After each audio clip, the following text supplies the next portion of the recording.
கூப்பிட்டு பழகுங்கள். அவங்க மனசு புண்படுற மாதிரி வேற ஒரு பேரை சொல்லி கூப்பிடாதீங்க. மனசை புண்படுத்தாதீர்கள் என்றார்கள் நபிகள் நாயகம் ஸல்லல்லாஹு அலைஹி வஸல்லம்.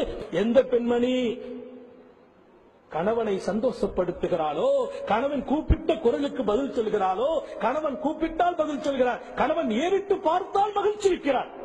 கணவனை பார்த்தவன ஒரு சந்தோஷம், கணவன் பேசினா உடனே கட்டுப்படுறது. அப்படி நடக்கக்கூடிய பெண்மணியை பத்தி ரசூல் சொன்னாங்க, அந்த பெண்ணுக்கு சொர்க்கத்தின் 8 வாசலும் திறந்திருக்கிறது. அல்லாஹ் அக்பர். என் அன்பு தாய்மார்களே, சொர்க்கத்தின் 8 வாசலும் திறந்திருக்கிறது. எல்லா வாசலிலும் அவள் அழைக்கப்படுவாள். ரசூல் ஸல்லல்லாஹு அலைஹி வஸல்லம் அற்புதமாக சொல்வாங்க. ஒரு பெண்மணி என்ன பண்ணிட்டாங்கன்னு சொன்னா, கணவன் கோவிச்சிட்டு ஓடி வந்துட்டாங்க. நபியின் தர்பார்ல வந்து நிக்கிறாங்க.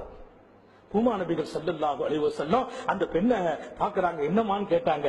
யா ரசூலல்லாஹ், என் கணவனுக்கு எனக்கு கொஞ்சம் பேச்சுவார்த்தை கொஞ்சம் முத்தி போயிட்டு, கணவனுக்கு எனக்கு ஒரு சின்ன பேச்சுவார்த்தை கொஞ்சம் முத்திட்டு, எனக்கு அவர் மேல வெறுப்பு வந்து கோவிச்சுட்டு நான் ஓடி வந்துட்டேன்னா, என் கணவன் மீது நான் கோவம் வச்சுட்டு வந்துட்டேன்னா.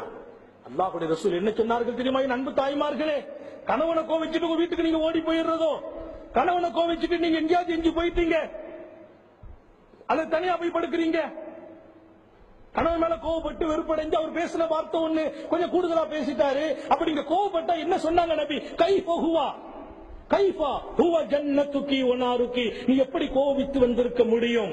அது எப்படி சாத்தியமாகும்? உன் கணவர் தான் உன் சொர்க்கம், உன் கணவர் தான் உன் நரகம். நாங்க சொல்லலாம், உனக்கு சொர்க்கமும் உன் கணவர் தான், உனக்கு நரகமும் உன் கணவர் தான். கணவனுடைய அதிருப்தி கிடைச்சிச்சுன்னா நரகம் தான் கிடைக்கும்.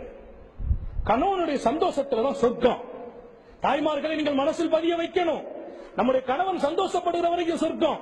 கணவனுடைய அதிருப்தி ஆயிட்டா வாழ்க்கையில வணக்கம் இருந்தா கூட அல்லாஹ் அதை ஏற்க மாட்டான், நரகத்துக்கு போக வேண்டிய கட்டாயம் உண்டாயிடும். பெருமானார் ஸல்லல்லாஹு அலைஹி வஸல்லம் இப்படி அழகா சொன்னாங்க, எந்த பெண் கணவனுக்கு சங்கடம் கொடுக்கிறாளோ அப்படிப்பட்ட பெண் லா தஜிது ஹலாவத்தல் ஈமான், ஈமானுடைய சுவையை கூட அவளால் சுவைக்க முடியாது.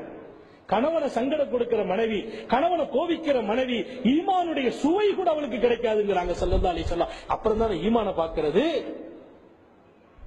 எந்த ஒரு பெண்மணி பாத்தத், அவன் ராத்திரி படுக்கிறா, ரசூல் சொல்றாங்க, அவருடைய கணவன் அந்த பெண் மேல கோவப்பட்டிருக்கிறார், கணவனுக்கு அந்த பெண்ணு மேல கோபம் ஏற்பட்டிருக்குது, கணவனை அதிருப்தி படுத்தி அன்றைக்கு ராத்திரி அவ படுத்து இருக்கா. கணவனை சந்தோஷப்படுத்தணுமே, கணவனுக்கு அவளுக்கு ஒரு சின்ன பேச்சு முத்துச்சு வைங்க, உடனே சமாதானம் ஆயிரும். எல்லாருக்கும் சொல்றேன், மனைவிக்கு நமக்குள்ள விவகாரம் எப்படி இருந்தா, கொஞ்ச நேரம் பேசணும், சில பேச்சு கூடிரும், சில பேச்சு கொஞ்சம் விவகாரம் ஆயிடும், உடனே சமாதானம் ஆயிடணும். தப்பு நம்ம இறங்கிடணும், ஒண்ணு அவங்க இறங்கிடணும் அல்லது நம்ம இறங்கிடணும். 2 பேர் முருங்கை மரத்தில் ஏறணும், விவகாரம் ஆக்கி இறங்கிடணும். ஏன் அடுத்த கண சமாதானம் ஆகணும். நாங்க ஸல்லல்லாஹு அலைஹி வஸல்லம் ஒரு பெண்மணி கணவனை சமாதானப்படுத்தாம கணவன் மேல கோவிச்சிட்டு, கணவன் அவ மேல கோவிச்சிட்டு அவர் ராத்திரி படுத்து கிடந்தால் லஅனத்துல் மலாயிகா ஹத்தா தஸ்பிஹா, அவளுடைய காலை சுபுகில் அவள் எழுந்திருக்கிற வரையிலும், அதிகாலை பொழுது விடியும் வரையிலும், அன்று இரவு பூராவும் ஒரு மலக் அந்த பெண்ணின் மீது சாபம் இடுகிறார். அப்ப என்ன செய்யணும்? உடனே சமாதானம். மனைவியோடு நம்ம விவகாரங்களை உடனே தணிச்சுக்கணும். அந்த பெண் இவருடைய கட்டளைக்கு வந்துடணும். மனைவியர்களுக்கு அநீதி செய்யக்கூடாது, சொல்லால் அநீதி செய்யக்கூடாது, செயலால் அநீதி செய்யக்கூடாது, அவங்க உள்ளம் புண்படுற மாதிரி நடக்கக்கூடாது. அது ஒரு கணவனின் தலையாய கடமை. அந்த குடும்பம் நல்ல குடும்பமாக இருக்கும் என்பதை ஷரியத்து சொல்லித் தருகிறது.